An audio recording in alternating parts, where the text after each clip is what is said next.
오늘 말씀의 제목은 감사해야만 할 이유가 됩니다. 우린 감사라고 하는데 감사를 해야만 한다는 겁니다. 무엇 때문에 해야 되는가? 그 이유를 말씀을 드리겠습니다. 여러분 이제 우리 함께 수감사절 예배를 드립니다. 그러면 감사절을 왜 드리는가? 우리가 1년에 거두어들인 것, 얻은 것 하나님 앞에 감사하는 겁니다. 하나님, 우리가 이만큼 얻었고 이것은 하나님의 은혜로 얻었습니다라고 고백하는 것이 감사절이 됩니다. 감사를 드리는 날이 됩니다. 그러면 제가 여러분에게 질문하고 싶은 것은, 여러분은 어떤 것을 추수하셨습니까? 정말로 감사를 드린다면 무엇을 받으셨습니까? 무엇을 받았기에 감사하고 무엇을 하나님께서 주셨기에 감사함을 드리는가입니다. 저는 솔직하게 목사로서 고백합니다. 그렇게 우리는 추수한 것이 별로 없는 것 같습니다. 제 개인적으로 봐도 그렇고 교회적으로 봐도 그렇고 아마 여러분의 일상의 모든 것을 봐도 그렇게 많이 추수를 못했다고 저는 생각합니다. 우리는 오늘도 다양한 이름을 갖고 있습니다. 코비드-19, 코로나 바이러스, 팬데믹, 이것으로 2년 가까이 고통을 당하고 있습니다. 곧 끝이 난다고 하지만 그 후유증은 아마 대단히 오래 갈 것입니다. 우리는 얻은 것보다 빼앗긴 것이 더 많습니다. 정말로 감사하고 싶습니다. 내 손에 쥐어진 것이 있고 내가 원하는 것을 받았다면 감사할 겁니다. 그런데 그런 것이 별로 없다는 겁니다. 그러기에 감사하는 것이 쉽지가 않습니다. 제가 설교를 준비하면서 미국 레이버 디파트먼트에 들어가서 하도 인플레이 하기 때문에 어떻게 됐나 하고 제가 찾아봤습니다. 여러분, 2021년 1월 달에 인플레이션 지수가 1.4입니다. 1.4입니다. 그런데 올 10월 달, 한 10달 지나서 인플레이 지수가 6.2입니다. 굉장한 겁니다. 거의 4배, 거의 5배 올랐습니다. 아마 최근에 이렇게 올라간 것 아마 거의 없을 겁니다. 제가 NPR 뉴스를 들어보니까 1981년도에 이자가 16%, 18%였는데 그런 시대도 올 수 있지 않을까라고 그렇게 말하는 것까지 제가 들었습니다. 그렇다면 적어도 올해에 우리의 월급이, 여러분의 수입이 6% 정도 늘어야 합니다. 만약에 7만 불 정도 받는 중산층이라면 최소한 봉급이 4,200불 정도 올라야 됩니다. 그런데 우리는 4,200불 이상으로 손해봤다는 겁니다. 그러기에 우리가 가진 것, 받은 것 돌아보면 그렇게 감사할 것이 없다는 겁니다. 그런데 오늘 성경 말씀은 분명하게 말씀하는 것이 뭐냐면 무교절, 맥추절, 수장절을 감사하라는 겁니다. 감사하는데 그저 감사하지 말고 예물을 들고 나와서 감사하라고 그렇게 말씀합니다. 여기서 맥추절과 수장절은 우리의 추수감사절입니다. 오늘날의 우리의 추석과 같은 날입니다. 너가 얻은 것이 있다는 겁니다. 그러니까 감사하라고 그렇게 말씀합니다. 그러기에 우리가 다시 한번 예배를 드리면서 내가 정말로 무엇을 얻었는가? 여러분 돌아보며 감사할 것을 찾으실 겁니다. 그런데 그렇게 많이 나오지 않을 겁니다. 그런데 오늘 성경 말씀은 우리가 정말로 감사해야 될 것, 감사할 수밖에 없고 감사해야 할 만한 그 이유를 가르쳐 줍니다. 첫 번째는 하나님께서 말씀하시는 건데, 이스라엘 백성이 애굽의 노예로 살았습니다. 출애굽을 했습니다. 출애굽한 백성들에게 유월절을 지키라고 말씀하십니다. 그러기에 이렇게 말씀합니다. 15절입니다. 어떻게 지키는가? 너는 무교병의 절기를 지키라. 무교병의 절기를 지키라. 내가 내게 명령한 대로 아비벌의 정한 때에 이래 동안 무교병을 먹을지니 그달에 내가 애굽에 나왔음이라 빈소로로 내 앞에 나오지 말지니라. 뭘 지금 말씀하시냐면 너는 유월절을 지키는데 무교병을 먹으라는 겁니다. 무교병이 절기라고 그렇게 말씀합니다. 여러분, 무교병 우리 얼마든지 먹을 수 있습니다. 멕시칸 음식에 또띠아 같은 것도 있고 중동 식당에 가면 줍니다. 누룩이 들어가지 않은 겁니다. 떡입니다. 그런데 그것을 제대로 만든 것을 먹어보면 시간이 지나면 돌덩이처럼 굳어집니다. 먹을 수 없습니다. 맛이 없는 겁니다. 그런데 이걸 먹으라는 겁니다. 무교병을 먹으라고 그렇게 말씀하고 있습니다.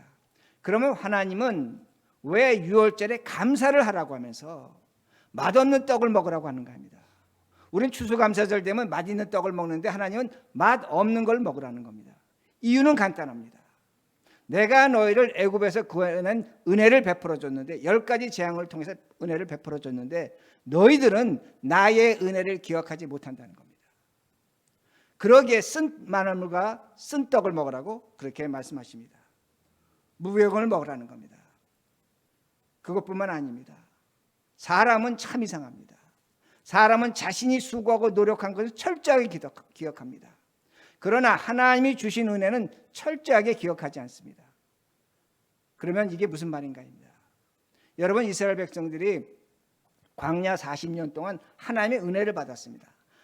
하늘에 만나가 내렸습니다. 메추라기가 내렸습니다. 그리고 반석에 물이 터졌습니다. 은혜였습니다. 매일매일 은혜를 먹고 마셨음에도 불구하고 그 백성들은 40년 동안 매일매일 하나님께 원망했습니다. 이건 뭘 얘기하는가입니다. 오늘 우리가 하나님께 은혜 받았습니다. 할렐루야 찬송하지만 우리는 은혜를 기억하지 못합니다. 목사님 무슨 말씀하십니까? 난 하나님의 은혜를 기억하고 알고 있습니다. 천만의 말씀입니다. 우리가 정말로 하나님의 은혜를 기억하고 산다면 하나님 우리에게 무교병 먹지 말라고 하실 겁니다. 쓴나물 먹지 말라고 하실 겁니다. 우리는 은혜를 기억하지 못합니다. 여러분, 광야 이스라엘 백성이 어떻게 했습니까? 애굽에서 먹던 마늘과 부추와 고기를 그리워했습니다. 그건 그들이 손으로 노예로서 경작하고 키우던 것들입니다. 이게 인간이라는 겁니다. 인간은 하나님의 은혜를 베풀어 주면 기억할 것 같죠? 안 그래요. 내가 수고하고 내가 노력한 거 그것 먹고 싶다는 겁니다. 그러기에 그들은 애굽으로 돌아가겠다고 그렇게 말한 겁니다. 여러분, 우리는 우리의 수고와 노력은 절대로 잊지 않습니다. 내가 누군가에게 베풀어 준 은혜 절대로 잊지 않습니다. 그러나 내가 받은 은혜, 내가 받은 사랑 있습니다. 기억조차 하지 않는다는 겁니다. 하나님의 은혜 절대로 기억하지 않는다는 겁니다. 그러기에 우리는 이스라엘 백성하고 하나도 다를 바가 없습니다. 내가 수고하고 노력한 것은 기억하지만 하나님의 은혜는 기억하지 못하고 삽니다. 그러기에 하나님께서 6월절에 말씀하시는 겁니다. 너가 정말로 나한테 감사하는데 감사할 때 하나 먹고 나오는데 뭘 먹냐? 누룩 없는 떡을 먹고 오라는 겁니다. 누룩은 뭡니까? 성경에서 교만입니다. 우리 마음을 부풀게 하는 겁니다. 그 교만을 제거하라는 겁니다. 교만은 하나님이 가장 싫어하시는 것이고 하나님이 대적하시는 겁니다. 우리가 정말로 교만하지 않다면 우리는 오래 감사합니다. 내가 얻지 못해도 내가 갖지 못해서도 우리는 감사합니다. 그러나 우리는 교만하기 때문에 제가 서두에 말씀드린 것처럼 얻은 것이 없는 것 같습니다. 감사할 것이 없는 것 같다는 겁니다. 그러므로 우리는 교만한 자들입니다. 그러기에 하나님께서 그걸 깨우쳐 주시기 위해서 무교병 먹고 오라고 그렇게 말씀하십니다. 그러기에 하나님이 뭐라고 말씀하십니까? 너희들 무교병 먹으면서 감사하라는 겁니다. 감사할 수 없는 상황에 감사하라는 겁니다. 여러분, 성경 보면 오늘 제가 몇 차례 말씀드리겠지만 항상 감사라고 합니다. 감사는 명령형입니다. 왜 명령으로 하십니까? 감사하지 않으면 하나님의 은혜를 기억하지 못합니다. 여러분이 교회 와서 헌금하는 거로 감사라는 것이 아닙니다. 여러분의 삶 속에서 여러분의 살아가는 모습 속에서 저 하늘을 쳐다보든 땅을 쳐다보든 누구를 쳐다보든 모든 것에 감사하셔야 된다는 겁니다. 그 감사할 때 우리는 하나님의 은혜가 기억나는 겁니다. 하나님의 은혜가 찾아오는 겁니다. 그럴 때 사람은 거룩해집니다. 달라지는 겁니다. 왜? 은혜를 받았기 때문에. 그걸 성화라고 얘기합니다. sanctification이라고 합니다. 그리고 그것이 쌓이고 쌓이면 그 은혜를 쌓이고 끝없이 감사할 때 그 사람은 하나님과 하나 되는 모습이 보여집니다. 영화로운 존재가 되는 겁니다. glorification이라고 말합니다. 그러기에 하나님 우리에게 감사하라고 말씀합니다. 하나님의 영광의 자리에 이르기 위해서, 그 승리의 자리에 가기 위해서 우리가 해야 될 일은 딴 것 아닙니다. 모든 일에 매사에 항상 감사라는 겁니다. 이것이 하나님의 명령이 됩니다. 두 번째는 이것 때문에 감사해야 됩니다. 16절입니다. 16절. 맥주절을 지키라. 이는 내가 수고하여 밭에 뿌린 것을 첫 열매를 거둠이라. 맥주절은 뭐냐면 첫 열매를 거두는 겁니다. 이걸 감사하라는 겁니다. 근데 맥주절은 언제 지키냐면 여러분 유월절이 있습니다. 유월절을 지키고 77은 49, 그러니까 77절, 그 다음날 50일째를 오순절이라고 합니다. 그러니까 맥주절은 오순절입니다. 이날 너는 하나님 앞에 감사를 드리라는 겁니다. 유월절 지키고 50일 있다 감사절 지키라는 겁니다. 그런데 이 맥주절은, 오순절은 우리에게 성령 강림 주일이 됩니다. 근데 여러분들이 우리가 지금 추수한다고 했을 때 이스라엘 백성이 풍성하게 추수할 것으로 생각하는데 그렇지 않습니다. 여러분 이스라엘 갔다 오신 분 알지만 이스라엘은 땅이 정말로 별로 좋은 땅이 없습니다. 저 갈릴리나 지중해 지역 가면 해변가에 좋은 땅이 있습니다. 그리고 요단강이 있지만 요단강은 해발 밑입니다. 그러다 보니까 강물이 계곡으로 흐릅니다. 농사를 지을 수 없습니다. 유대 땅은 척박한 광야 메마른 땅입니다. 농사할 곳이 없습니다. 그러기에 그들은 항상 배가 고팠습니다. 또한 비도 어떻게 왔냐? 겨울에만 비가 내립니다. 여름에 4월달부터 9월달까지는 동풍이 붑니다. 성경에 동풍이 나오죠. 저 동쪽의 사막에서 뜨거운 바람이 불어서 농작물 다 말라 죽기 일보 직전입니다. 근데 밤에 이슬이 내립니다. 그 이슬로 겨우 생명을 유지합니다. 그리고 이스라엘은 지역적으로 추수를 하면 빼앗기게 돼 있었습니다. 북쪽에는 아수르, 시리아 이런 나라들이 있었고 남쪽에는 이집트가 있었습니다. 그런데 그 강대국 사이에서 전쟁을 하면 어디서 하냐? 이 나라들이 팔레스타인 지역에서 하는 겁니다. 그럼 언제 하냐? 가을 추수 때 합니다. 추수 때 하는 이유는 뭐냐면 땅이 딱딱하게 굳어 있습니다. 전차가 다니기 좋습니다. 비가 오지 않아서. 두 번째는 곡식을 빼앗는 겁니다. 군량미를 거기서 조달하는 겁니다. 그러니까 이스라엘 백성은 항상 배가 고팠습니다. 항상 굶었습니다. 근데 하나님은 그 첫 열매를 거둔 날에 감사라는 겁니다. 감사도 3번씩 하라는 겁니다. 뭘 감사하겠습니까? 어떤 것을 감사해야 되는가 질문해 볼 수밖에 없다는 겁니다. 하나님이 도대체 뭘 도와주셨는가? 뭘 주셨기에 감사라고 하는가? 주셨으니까 감사라고 하는 것이 아닌가입니다. 그런데 제가 좀 전에 유월절 지난 다음에 77절 그랬습니다. 오순절 그랬습니다. 그때 어떤 것을 받았냐면 이스라엘 백성이 출애굽해서 모세가 하나님의 말씀을 받았습니다. 십계명을 받았습니다. 언약궤를 받았습니다. 지금 77절 오순절을 지키라는 것은 물론 추수한 것 때문에 지키기도 하겠지만 너희들이 하나님의 말씀을 받은 거라는 겁니다. 그 노예 살던 그 백성들, 무지한 그 백성들 처음으로 문자화된 하나님 말씀을 받은 겁니다. 그걸 감사하라고 그렇게 말씀합니다. 그것이 오순절입니다. 77절입니다. 맥주절입니다. 똑같은 날에 지키는 겁니다. 그러면 우리는 무언가입니다. 너무나 쉽습니다. 예수님이 6월절에 어린 양으로 십자가에 죽으셨습니다. 그리고 77은 49, 50일째 하나님께서, 예수님께서 우리에게 성령 하나님을 보내셨습니다. 그러기에 우리가 맥주절을 왜 지키는가? 우리에게는 하나님이 찾아오셨다는 겁니다. 이스라엘 백성들에게는 율법, 계명이 찾아갔지만 우리에게는 하나님의 말씀이 찾아왔고 하나님이 찾아왔다는 겁니다. 그러므로 우리의 감사는 세상에 얻은 것으로 결정되지 않습니다. 물론 얻은 것이 있다면 감사하셔야겠죠. 그러나 우리 모두가 정말로 감사해야 될 이유는 뭐냐면 하나님이 우리를 찾아오셨다는 겁니다. 오늘 우리 삶 속에 무엇이 있기에 감사하는가? 성령 하나님께서 오늘도 우리를 찾아오시고 우리를 인도하셨습니다. 자, 그러면 또 질문이 생깁니다. 하나님이 찾아오셨는데 나에게 뭐 주셨습니까? 떡을 주셨습니까? 돈을 주셨습니까? 하나님은 우리에게 주신 것이 딱 한 가지입니다. 사랑을 주셨습니다. 오늘 하나님은 우리에게 사랑을 주셨습니다. 그럼 어떤 분은 또 이렇게 질문합니다. 그 사랑 느끼지 못합니다. 나는 사랑을 받았을 때 사랑을 느꼈는데 하나님의 사랑이 어디 있습니까? 복잡하지만 잘 따라오시기 바랍니다. 여러분 교회 올 때 차를 타고 오셨습니다. 차에는 뭐가 있어야 갑니까? 가스가 있어야 갑니다. 여러분 오늘이 있기에 뭐가 있습니까? 내일이 있습니다. 오늘의 태양이 있기에 내일의 태양이 있는 겁니다.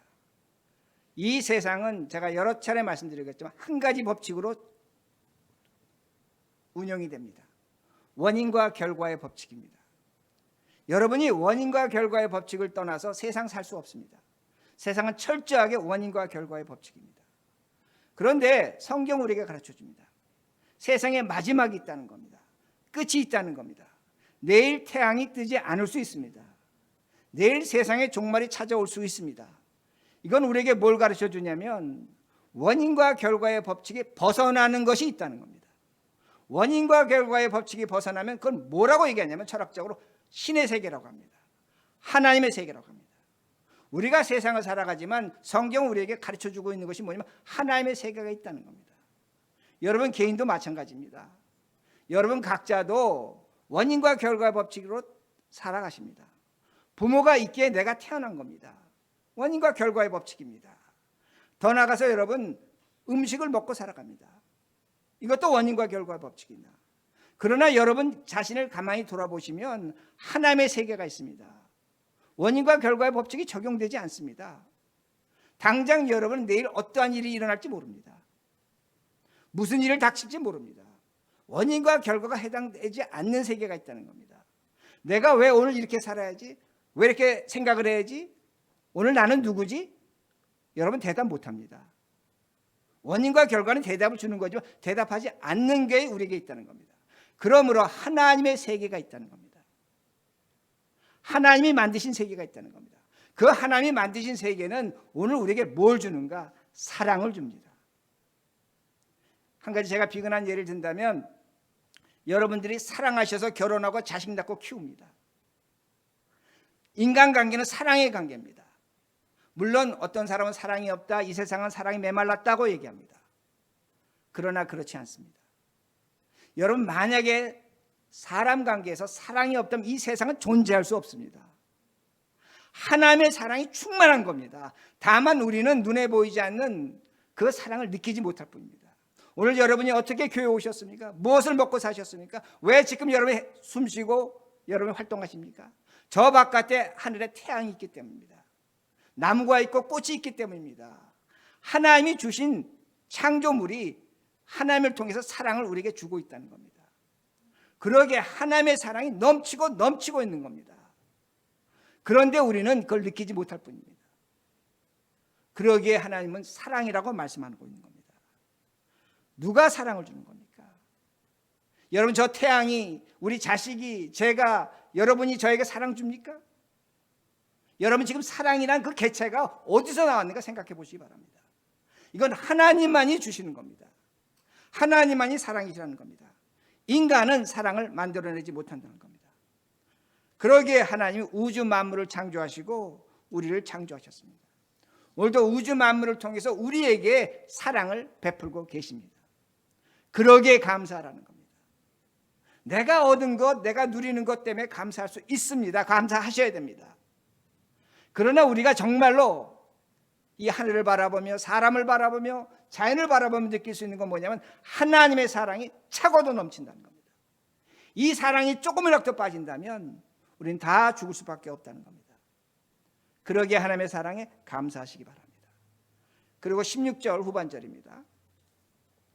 후반절, 수장절을 지키라. 이는 내가 수고하여 이룬 것을 연말에 밭에서부터 거두어 저장함이니라. 수장절입니다. 이건 글자 그대로 쌓아두는 겁니다. 열매를 거두면 쌓아두었다가 그걸 나중에 먹으라는 겁니다. 여러분 이스라엘을 가보면 어떻게 보면 좀 황당한 나라입니다. 비가 오지 않습니다. 비가 제가 좀 전에 말씀드린 것처럼 한 10월 달부터 3월 달, 2월 달까지 옵니다. 그때 비가 집중적으로 옵니다. 그리고는 비가 오지 않습니다. 근데 수장절은 언제 지키는 거냐면 비가 오기 직전에 지키는 겁니다. 비가 오기 직전에. 그런데 예수님께서 수장절에 말씀하시는데 요한복음 7장 37절에 수장절을 명절 끝날 곧 큰 날이라고 말씀합니다. 이 말씀이 뭐냐면 예수님이 유대인들의 그 사고방식 개념을 갖다가 따와서 말씀하신 겁니다. 유대인들은 수장절 날 되면 각 마을에서 예루살렘에 횃불을 들고 밤에 나옵니다. 그리고 피리를 불고 북을 치며 춤을 추며 즐겁게 놉니다. 잔치합니다. 그래서 유대인 속담에 수장절을 지키지 않는 자는 인생의 즐거움을 모른다고 그렇게 말합니다. 그런데 제가 이걸 언제 지킨다고 말씀드렸습니까? 비가 오기 전입니다.